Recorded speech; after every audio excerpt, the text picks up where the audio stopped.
पक्ष्यांसाठी प्राणघातक ठरणाऱ्या नायलॉन व सिंथेटिक मांजाची विक्री करणाऱ्या भंडारा शहरातील 2 दुकानांवर वन विभागाच्या पथकाने कारवाई केली आहे, तर 16 दुकानांची झाडाझडती घेतली आहे। यामध्ये जवळपास 10,000चं साहित्य जप्त करण्यात आलं आहे। सिंथेटिक व नायलॉन मांजावर राज्य शासनाने बंदी घातली आहे। त्याची विक्री आणि वापर करणाऱ्यांविरुद्ध गुन्हा दाखल करावा असे शासनाचे स्पष्ट निर्देश आहेत। या संदर्भात वन विभागाला कारवाई करण्याचे आदेश दिले होते। त्या अंतर्गत वन विभागाने कारवाईसाठी मोहीम हाती घेतली असून या संदर्भात वन विभागाने नायलॉन व सिंथेटिक मांजाची विक्री करणाऱ्यांची माहिती वन विभागाला द्यावी असं आवाहनही केलं। मकर संक्रांतीच्या पर्वावर मोठ्या प्रमाणात पतंग उडवल्या जातात, तर काही ठिकाणी पतंग महोत्सव घेतले जातात। त्यात सिंथेटिक आणि नायलॉनचा धागा वापरला जातो। नायलॉनच्या धाग्यामुळे शेकडो पक्ष्यांना आपला जीवही गमवावा लागला आहे। जैवविविधतेतील घटकांवर त्याचा परिणाम होत असल्याने व त्यांचे संवर्धन करण्याच्या दृष्टीने या मांजावर बंदी घालण्यात आली आहे।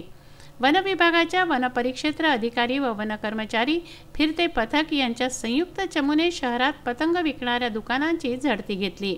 या 2 दुकानांमध्ये नायलॉन मांजा दिसून आल्याने तो जप्त करण्यात आला आहे।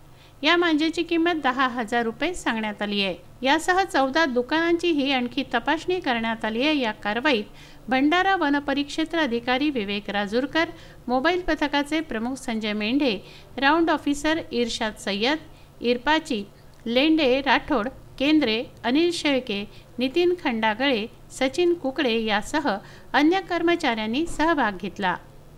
संक्रांतीच्या सणामध्ये पतंग उडवण्याची शहरी भागामध्ये मोठ्या प्रमाणात प्रथा आहे। त्या अनुषंगाने पतंग उडवताना नायलॉन तसंच सिंथेटिक धाग्याचा वापर मोठ्या प्रमाणात केला जातो। अलीकडेच शासनाने जारी केलेल्या निर्देशामध्ये सदर मांजावर बंदी घालण्यात आलेली आहे।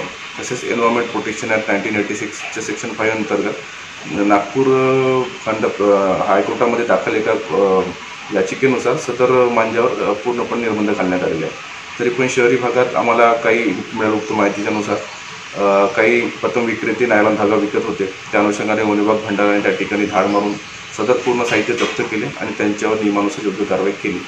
तरी सदर मांजाच्या उपयोगाने फार मोठ्या प्रमाणात पक्षी जायबंदी होऊन जखमी होतात। तरी सदर मांजाचा वापर करणे हे कायद्याने गुन्हा असल्याने त्याच्यानुसार प्रत्येकाने याची काळजी घ्यायला हवी असे मला वाटते। प्रवीण बोंदे, विदर्भ न्यूज, भंडारा।